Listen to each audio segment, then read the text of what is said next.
हमने law of conservation of मास पढ़ा है और लॉ ऑफ कंजर्वेशन ऑफ मास के बाद अब हमारे पास कुछ न्यूमेरिकल्स टाइप हैं। वैसे तो मैंने एक दो बताए हैं, एक दो और एग्जांपल ले लेते हैं। सोडियम कार्बोनेट 5.3 ग्राम का क्या है हमारे पास, सोडियम कार्बोनेट है, react with 6 gram of ethanoic acid to form 8.2 gram of sodium ethanoate and 2.2 gram of CO2 and 0.9 gram of water to verify the law of conservation of mass। हमारे पास कुछ substance दे दिए, कहा ये दो दो मिलके इतने इतने ग्राम मिलके ये बन रहे हैं। अब हमें वेरीफाई करना है लॉ ऑफ कंजर्वेशन ऑफ मास। तो क्या क्या गिवन है हमारे पास, एक तो सोडियम कार्बोनेट है, कितने ग्राम का है, 5.3 ग्राम है। तो इस तरह से रिएक्शन बेस लिख लो, sodium carbonate with 6 gram of ethanoic acid. तो 6 ग्राम क्या है हमारे पास, इथेनोइक एसिड। एरो बनाओ फिर, फॉर्म का मतलब एरो से है। 8.2 ग्राम ऑफ सोडियम इथेनोएट, यानी 8.2 ग्राम क्या है हमारे पास, सोडियम इथेनोएट है। और 2.2 ग्राम हमारे पास क्या है, CO2 है। एंड 0.9 ग्राम हमारे पास क्या है, वाटर है।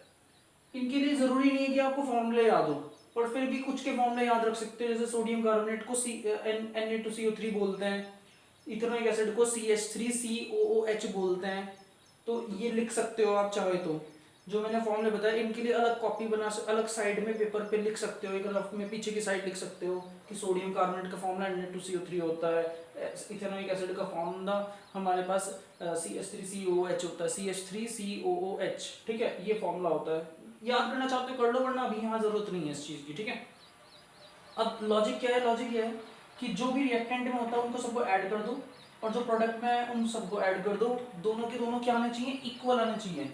अगर इक्वल आ रहे हैं इसका मतलब बिल्कुल सही है, फिर कोई प्रॉब्लम नहीं है, लॉ ऑफ कंजर्वेशन ऑफ मास को फॉलो कर रहा है। ठीक है, तो हम ऐड करते हैं, तो क्या आएगा वो देखते हैं। 5.3 प्लस 6 मीन्स 11.3 आया।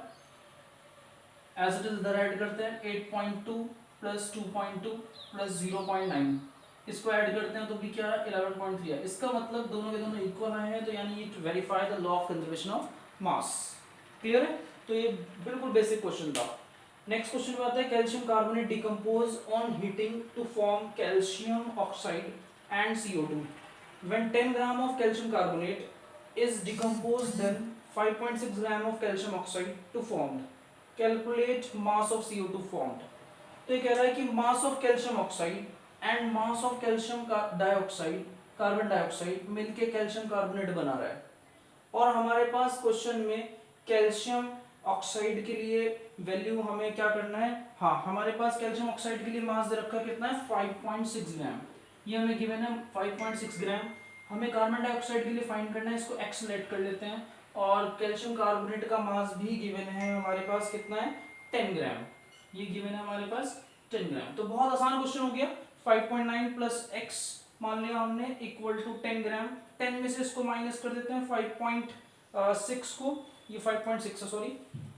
जब हम इसको माइनस करते हैं, x की वैल्यू निकालते हैं, 10 माइनस 5.6, इसका मतलब ये आ गया 4.4 ग्राम। इसका मतलब है CO2 की वैल्यू कितनी आ गई, 4.4 ग्राम आ गई। तो इस तरीके के बेसिक क्वेश्चन है लॉ ऑफ कंजर्वेशन ऑफ मास पे। आप यहाँ तक की थ्योरी प्रिपेयर करें अच्छे से। ओके।